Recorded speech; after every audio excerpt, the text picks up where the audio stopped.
magpapakain tayo. Kaya lang, habang tayo nagpapakain ng mga alaga natin, kakapupo na naman. Init. Yung mga alaga natin, dami nating bihag oh. Kaya bihag din yan oh. Oh.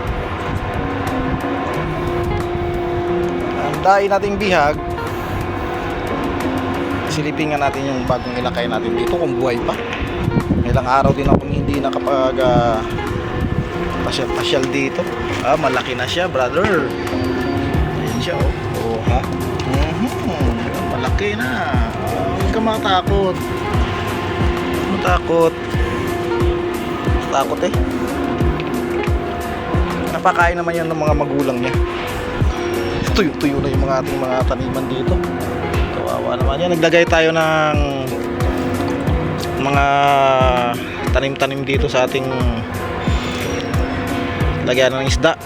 Dahil pag gumanda na yung temperature, maglalagay tayo rito ng ano. Lalagay tayo rito ng isda rito. Magapi siguro or moli. Paano yung sabog eh. Kakagulat. Ay patumigil ng Iran, US.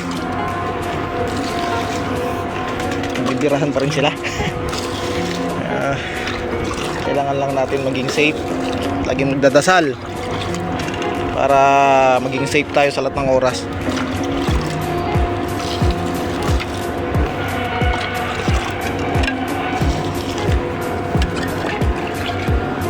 Diligan ko tong lupa para kahit paano mabawas-bawasan ang init dito sa taas. Kasi yung ano to, tangke ito ng tubig. Kahit paano hindi ma-absorb ng tubig. Uminit ang tubig namin doon sa accommodation. Accommodation pala namin dyan sa taas. Okay. Dami nating kalapate. Puro sila lahat pakawala. Hindi muna ako nagkukulong gawa nga nung sobrang init. Siguro sa mga susunod na araw magwawalis-walis tayo rito. Time check 4:33 na ng hapon. 5 ang pasok ko. Quarter bababa na ako. Aray ako. Tikpang dulas. Salaw ay mga kalapati natin. Sobrang init talaga ngayon.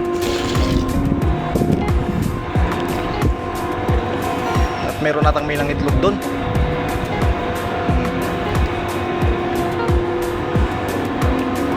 Ayan. Isa lang ang inakay ng kalapati natin na yun. Akala ko namatay na itong mga tanim na to. Buti hindi naman.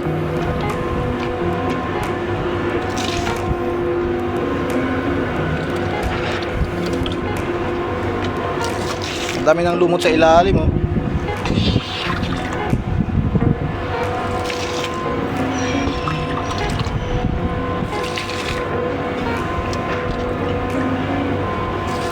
Lagyan kaya natin ng lupa to ang ilalim, tapos lagyan ng mga pebbles na yan pang ibabaw para hindi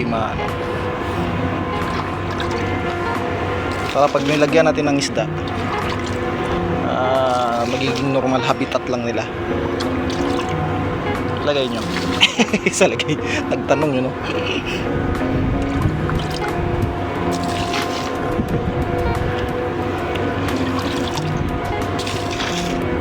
Bukan natin. Lagyan natin ito ng lupa. Tapos pebbles yung pang ibabaw. Gawin na natin ngayon. Okay, babalik ako after ko malagay yung lupa. Siyempre hiwalay ko muna itong mga ito.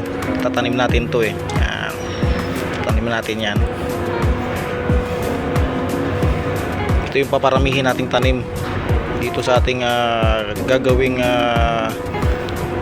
pag-aan ng mga isda. Kasi plano ko nga puro gapi at saka muli lang alagaan muna natin. Then after nun, paparamihin natin at pwede natin pagkakitaan din syempre. Pero sa ngayon, yan muna.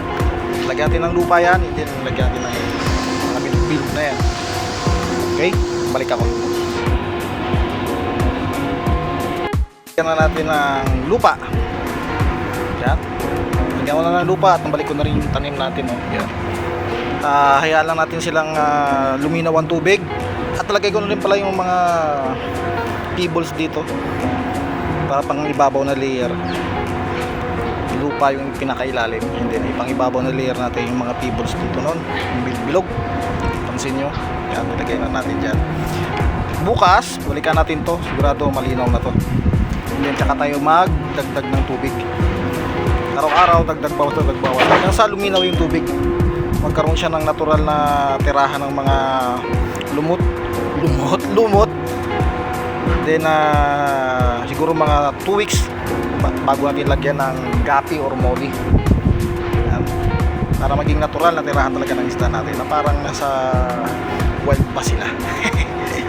Yan mga bro, update ko na lang kayo sa ginawa nating kalokohan na yan. Yan mga kalapati natin, oh yan, bihag yan, yung dalawa na yan, bihag yan, yun sa taas, dami ting bihag. Init. Ang dami nating bihag ngayon. Medyo napabayaan na natin mga alaga natin kasi nga sobrang init talaga ngayon. Pupunta lang tayo rito para magpakain.